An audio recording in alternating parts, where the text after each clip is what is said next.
नमस्कार साथियों, मैं राजवर्धन चौहान एक बार फिर से आप सभी का स्वागत करता हूं आपके अपने YouTube चैनल स्टडी वेस क्लासेस पर। और समय हो रहा है हिंदी की सीट पर बात करने का। तो आज की जो वीडियो है वो हमारी कहावतों या मुहावरों पर आधारित है। तो आज के सत्र की शुरुआत करने से पहले आपसे कहना चाहूँगा, यदि चैनल को सब्सक्राइब नहीं किया चैनल को सब्सक्राइब करें, बेल आइकन के बटन को जरूर दबाएं जिससे कि नई नई वीडियोस की जानकारी आपको समय से पहुँचती रहे। यदि आप इस वीडियो को पसंद करते हैं तो इस वीडियो को ज़्यादा से ज़्यादा शेयर करें जिससे कि ज़्यादा से ज़्यादा लोग इसका फ़ायदा उठा सकें। तो शुरुआत करते हैं आज के सेशन की। और आज की जो सेशन है वो है हमारा इस पर जो है मुहावरों पर या कहावतों पर। तो पहला क्वेश्चन आपके लिए ये रहा, लिखा हुआ है, बिल्ली को पहले ही दिन मारना चाहिए। इस मुहावरे का या इस कहावत का क्या अर्थ है कि बुरा समय आते ही सचेत हो जाना चाहिए, रौब पहले ही दिन पड़ता है फिर नहीं, दुश्मन पर पहले ही वार कर देना चाहिए या भय का समन शुरू में ही कर देना चाहिए। तो बिल्ली को पहले ही मार देना चाहिए या पहले दिन ही मारना चाहिए, इसका मतलब होता है कि जो आने वाला भय है, जो भविष्य में दिखाई दे रहा है कि ये भय का कारण है, तो उस भय का समन आपको प्रारंभ में ही कर देना चाहिए, शुरू में ही उस भय का समन यानी कि उस भय को समाप्त कर देना चाहिए। तो भय का समन शुरू में ही कर देना चाहिए, ये इसका अर्थ है कि बिल्ली को पहले ही दिन मारना चाहिए यानी कि भय का समन शुरू में ही कर देना चाहिए। चलिए क्वेश्चन नंबर 2 की ओर बढ़ते हैं। क्वेश्चन नंबर 2 क्या है, गुरु गुड़ चेला चीनी लोकोक्ति का आशय क्या है। गुरु गुड़ रहे चेला चीनी हो गए, इस लोकोक्ति का मतलब क्या है। गुरु से चेले का आगे बढ़ जाना, चेले से गुरु का आगे बढ़ जाना, चेले द्वारा महान कार्य करना या चेले के द्वारा ख्याली पुलाव पकाना। तो गुरु गुड़ चेला चीनी लोकोक्ति का मतलब है गुरु से चेले का आगे बढ़ जाना, ठीक है, यानी कि ए ऑप्शन। जब कोई शिष्य अपने गुरु से आगे बढ़ जाता है यश कीर्ति सम्मान में, तो कहावत का प्रयोग किया जाता है कि गुरु गुड़ रह गए और चेला जो है वो शक्कर या चीनी हो गया। तो दूसरे का ए आंसर बिल्कुल यहाँ पर सही है। डिस्क्रिप्शन में आप देख सकते हैं, लिखा हुआ है। क्वेश्चन नंबर 3, नीम हकीम खतरे जान लोकोक्ति का सही अर्थ क्या है। नीम हकीम खतरे जान लोकोक्ति का सही अर्थ क्या है। डींग हाँकना, अल्प विद्या भयंकर होती है, खतरनाक चीजें या हकीम के पास जाना। तो नीम हकीम खतरे जान इस लोकोक्ति का मतलब होता है अल्प विद्या, यानी कि जो अधूरा ज्ञान है वो कैसा होता है, हानिकारक होता है, ठीक है। यानी कि जो झोला छाप है, अगर इसका एक तरह बात करते हैं, झोला छाप डॉक्टर्स हैं उनके द्वारा उनके लिए इस मुहावरे का प्रयोग किया गया है। नीम हकीम खतरे जान यानी कि जिन लोगों को पूरा प्रॉपर नॉलेज नहीं है उनसे अपना यदि आप इलाज करवाते हैं, उनसे यदि आप चिकित्सा संबंधी कार्य करवा रहे हैं, तो कहीं ना कहीं वो आपकी जान पर भी बन सकती है। तो कृपया ऐसे व्यक्तियों से दूर रहें जिनके पास अल्प ज्ञान है, और अल्प ज्ञान कैसा होता है, हानिकारक होता है। क्वेश्चन नंबर 4 की ओर बढ़ते हैं। क्वेश्चन नंबर 4 कहता है, चोर की दाढ़ी में तिनका। चोर की दाढ़ी में तिनका, इस लोकोक्ति का सही अर्थ क्या है।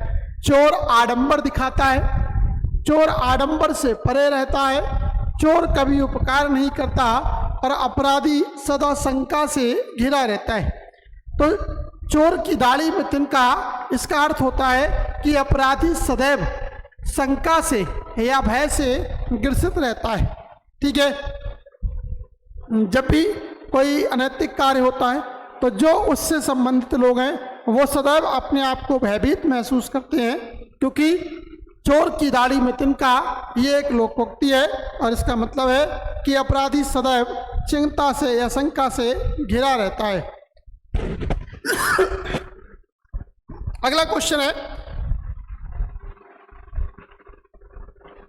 पर उपदेश कुशल बहुतेरे। पर उपदेश कुशल बहुतेरे, इस लोकोक्ति का सही अर्थ क्या है। नंबर 1 जबरदस्ती करना, नंबर 2 सब कुछ रुका रहना, नंबर सी दूसरों को उपदेश देने को आसान समझना, और कुशल मंगल होना, ठीक है। ये 4 ऑप्शंस दे रखे हैं। तो पर उपदेश कुशल बहुतेरे यानी कि जो लोग दूसरों को उपदेश देने को आसान समझते हैं उनके लिए ये मुहावरा प्रयोग किया जाता है। दूसरों को उपदेश देना आसान काम लगता है, ठीक है, लेकिन वास्तव में वो ऐसा होता नहीं है। पर उपदेश कुशल बहुतेरे, जबरदस्ती करना इसका सही आंसर नहीं है। सब कुछ रुका रहना ये भी नहीं है। दूसरों को उपदेश देने को आसान समझना ये इसका सही मुहावरा है। तो 5th का सी। क्वेश्चन नंबर 6 की ओर बढ़ते हैं। लिखा हुआ है 100 सयाने एक मत लोकोक्ति का सही अर्थ क्या है? 100 सयाने एक मत। सयाना कहते हैं जो बुद्धिमान होता है, जिसके पास ज्ञान है, उसे सयाना बोला जाता है। 100 सयाने एक मत, ज़्यादा चालाक बनना। बुद्धिमानों के विचार एक होते हैं, अपने विचारों में भिन्नता होती है और इनमें से कोई नहीं। 100 सयाने एक मत यानी कि बुद्धिमान जो होते हैं, बुद्धिमानों के विचार कैसे होते हैं? एक जैसे होते हैं। बुद्धिमानों के विचार एक जैसे होते हैं, इसीलिए 100 सयाने एक मत लोकोक्ति का प्रयोग किया जाता है। यानी कि 6 का सही आंसर है आपका बी।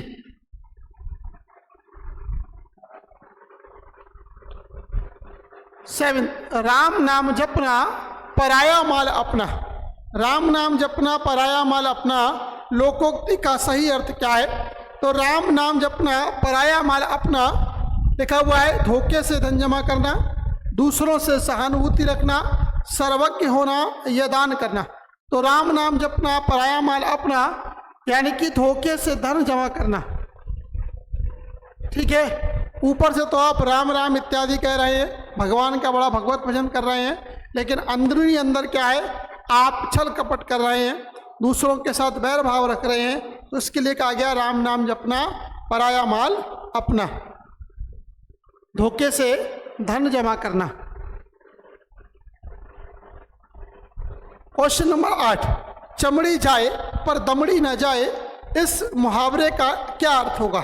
चमड़ी जाए पर दमड़ी न जाए, पैसा ही माँ बाप होना, मक्खी चूस होना, अत्यधिक कंजूस होना, मर जाए पर पैसा ना जाए।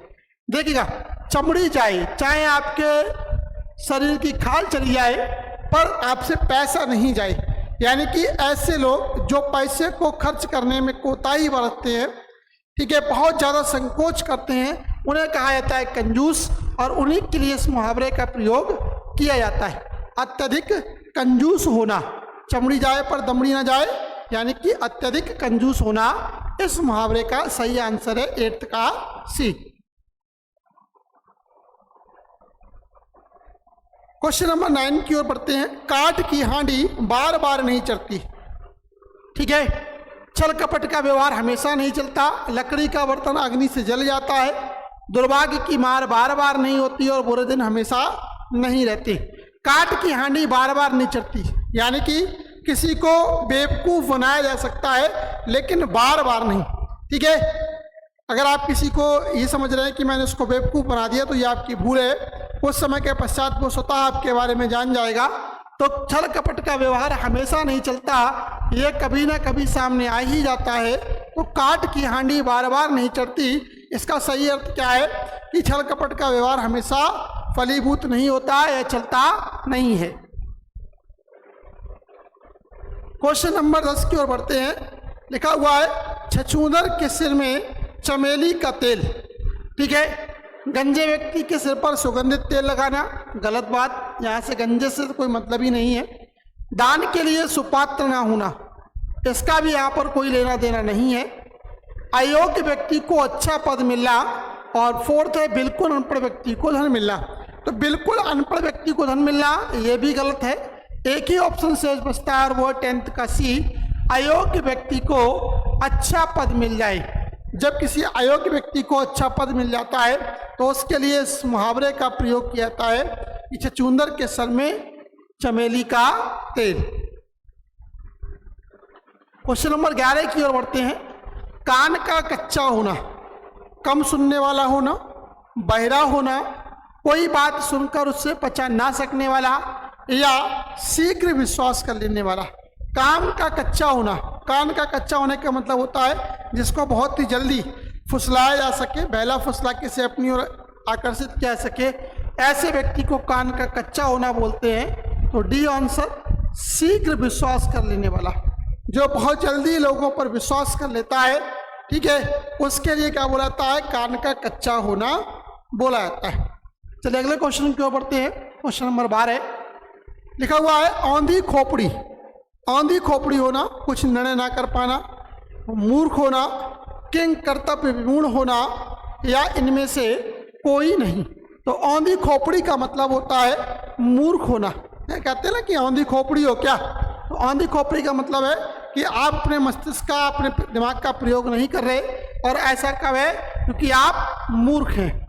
मूर्ख होने के लिए औंधी खोपड़ी मुहावरे का प्रयोग किया जाता है। तो सही आंसर है आपका मूर्ख होना। क्वेश्चन नंबर 13 आंख लगना, आशंका होना, मृत्यु होना, नींद आना, या अंतिम है आपका प्रेम होना।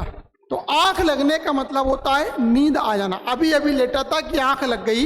इस प्रकार हम ऐसे वाक्यों का प्रयोग करते हैं कि टीवी को देखते देखते ही मेरी आंख लग गई, बातें करते करते ही मेरी आंख लग गई, यानी कि आपको क्या हुआ, नींद आ गई। तो आंख लगने मुहावरे का अर्थ क्या होता है, नींद आना, यानी 13 का सी आंसर बिल्कुल सही है। क्वेश्चन नंबर 14 अंधे के हाथ बटेर लगना। अंधे के हाथ बटेर लगना, अंधा भी अपना लक्ष्य प्राप्त कर सकता है, अचानक कोई लाभ होना, बिना परिश्रम के सफलता मिल जाना, और भाग्य से कोई वस्तु मिल जाना। अंधे के हाथ बटेर लगना यानी कि बिना परिश्रम के ही आपको सफलता मिल जाए। समाज में बहुत से ऐसे लोग होते हैं जिन्हें कुछ किया नहीं लेकिन उनके हाथ में कामयाबी आ जाती है। तो ऐसे लोगों के लिए बोला गया है कि अंधे के हाथ बटेर लग जाना, बिना परिश्रम के ही कोई कीमती वस्तु या सफलता प्राप्त हो जाना। तो ये इस मुहावरे का सही अर्थ है, यानी कि 14 का सी आंसर बिल्कुल सही है। अंधे के हाथ बटेर लगना का अर्थ क्या है, बिना परिश्रम के सफलता मिल जाना। क्वेश्चन नंबर 15 अंगूठा दिखाना। इस मुहावरे का क्या अर्थ है, अंगूठा दिखाना, देने से इनकार करना, अपमान करना, हंसी उड़ाना, या धोखा देना। तो अंगूठा दिखाने का मतलब होता है देने से इनकार करना। कोई भी वस्तु यदि कोई मांगता है तो उसको देने से जब मना कर दिया जाता है तो उसके लिए इस मुहावरे का प्रयोग किया जाता है, और इसका मतलब होता है देने से स्पष्टता मना कर देना या इनकार कर देना। क्वेश्चन नंबर 16 की ओर बढ़ते हैं। क्वेश्चन नंबर 16 क्या कहता है, जरा देखिएगा। हथेली पर सरसों नहीं जमती। सरसों के लिए जमीन चाहिए, हथेली नहीं, गलत बात। काम के लिए समय चाहिए, जब चाहो तब काम नहीं हो सकता, ये भी गलत है। सफलता समय पर आती है, ठीक है, इसके बारे में कह सकते हैं। और हर काम में मनमानी नहीं चल सकती है। ये 4 मुहावरे हैं, इनमें बताना है आपको कौन सा सही है। हथेली पर सरसों नहीं जमती, इसका मतलब होता है कि जो काम जहाँ होने का है वहीं पर हो सकता है।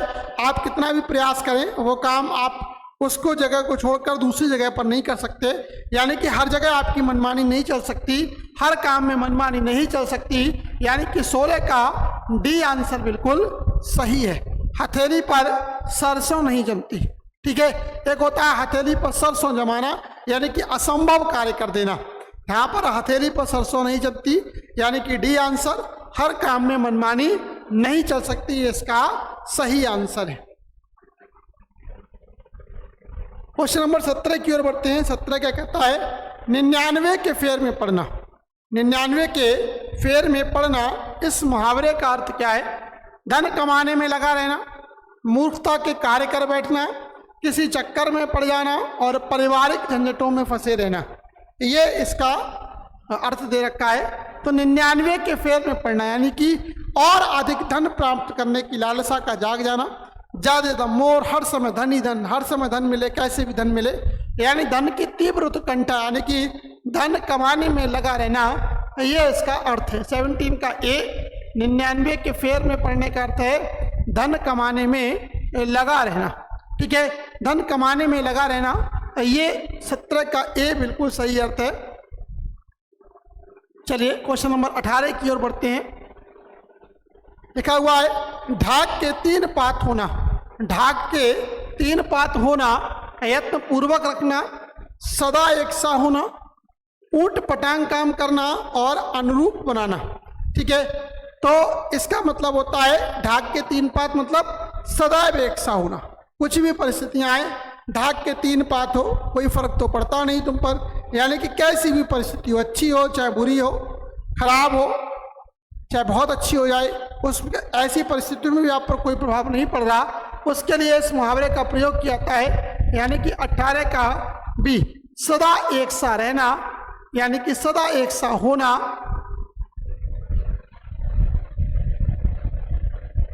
सदा एक सा होना या रहना, ढाक के 3 पात का अर्थ होता है। क्वेश्चन नंबर 19 की ओर बढ़ते हैं। आबैल मुझे मार, आबैल मुझे मार, इस मुहावरे का अर्थ क्या है? जानबूझकर मुसीबत में पड़ना, छेड़छाड़ करना, किसी को भी गाली देना और बैल के सामने बैठ जाना। तो आबैल मुझे मार, इसका मतलब होता है कि जानबूझकर किसी परेशानी में पड़ जाना।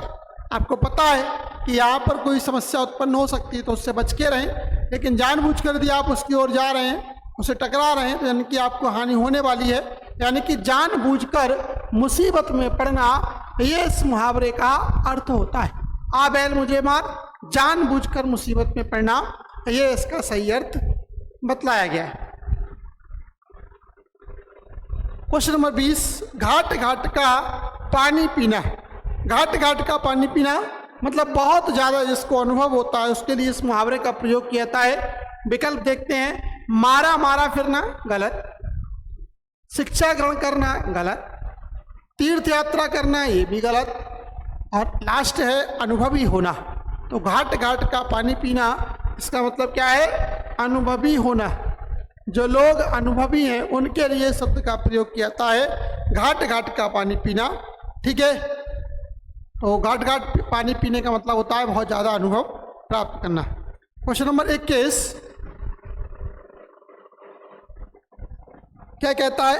लिखा हुआ है हींग लगे ना फिटकरी, रंग भी चोखा हुए, बिना मेहनत के फल पाना, मुफ्त में काम करने की इच्छा करना, साधारण मेहनत से अच्छा काम कर लेना और इनमें से कोई नहीं।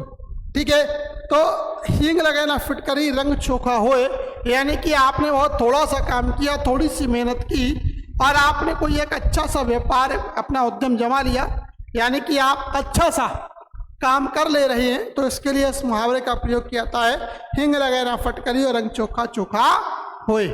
21 का सी आंसर। क्वेश्चन नंबर 22 की ओर बढ़ते हैं। 22 क्या कहता है? अंधों में काना राजा। इस का अर्थ क्या है? अंधों में काना राजा, एक आंख वाला, बिल्कुल गलत। अल्प की पूजा, ठीक है, ये हो सकता है। अज्ञानियों में अल्पज्ञ की मान्यता होना, ये भी हो सकता है। और काने को राजा बनाना, ये तो काने को राजा बनाना नहीं हो सकता। अल्प की पूजा और अज्ञानियों में अल्पज्ञ की मान्यता होना, ये बात बिल्कुल सही है। जहाँ किसी को कुछ पता ही ना हो, वहाँ पर कोई व्यक्ति अगर थोड़ा सा भी ज्ञान रखता है तो वो कैसा है? अंधों में काने राजा के समान है, क्योंकि वह उनकी तुलना में कैसा है? विशद ज्ञान को रखने वाला है। क्वेश्चन नंबर 23, कभी नाव गाड़ी पर, कभी गाड़ी नाव पर। कभी नाव गाड़ी पर, कभी गाड़ी नाव पर का अर्थ है जो एक दूसरे से संबंधित रहते हैं, एक दूसरे पर डिपेंड रहते हैं, एक दूसरे की सहायता करते रहते हैं, उनके लिए इसका प्रयोग किया जाता है। संघर्ष करना, एक दूसरे की सहायता करना, भलाई करना, एक से स्वभाव वाले होना, तो यानी कि बी ऑप्शन, एक दूसरे की सहायता करना, इसके लिए क्या प्रयोग किया गया है? जो है कभी नाव गाड़ी पर, कभी गाड़ी नाव पर। 23 का बी आंसर। 24, टूट चाप नहीं जुरे रिसाने, ये दे रखा है। टूट धनुष क्रोध करने से नहीं जुड़ता, ये दे रखा है। टूट नहीं होगा, वहां पर टूटा होगा।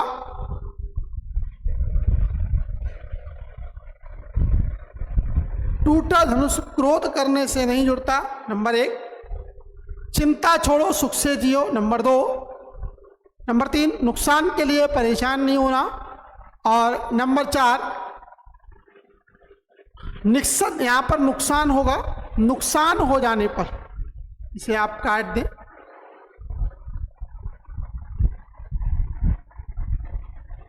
और इसे पढ़ें ऐसे, ठीक है। इसको नीचे लिख दे रहा हूं मैं।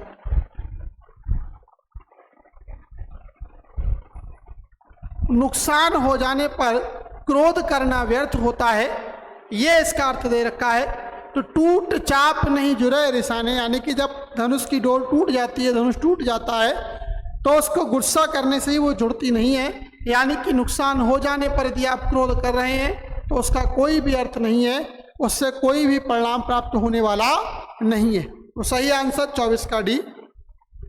और अंतिम क्वेश्चन, रिपीट हुआ है, बिल्ली को पहले ही दिन मारना चाहिए, भय का समन शुरू में ही कर देना चाहिए। हमने पहले ही कहा था कि ये पहला आंसर उस वहाँ पर भी था, भय का समन शुरू में ही कर देना चाहिए। जैसे ही आपको लग रहा है कि आने वाले समय में ये भय का कारण हो सकती है, तो उस भय की समस्या को शुरू में ही आपको क्या है, समाप्त कर देना चाहिए।